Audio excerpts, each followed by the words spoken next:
Analogy یعنی مماثلت.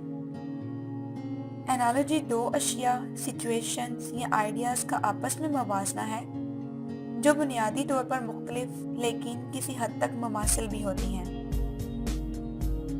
اکثر اوقات ایک رائٹر ایک مبہم یا پیچیدہ شے یا خیال کو کسی سادہ شے یا خیال سے موازنہ کر کے مبہم یا پیچیدہ شے اور خیال کی زیادہ بہتر طریقے سے وضاحت کرتا ہے.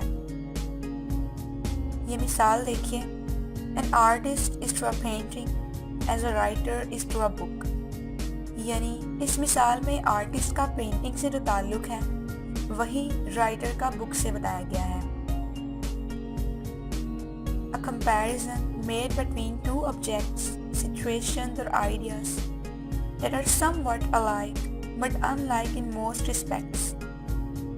Frequently, an unfamiliar or complex object or idea will be compared to a familiar or simple one.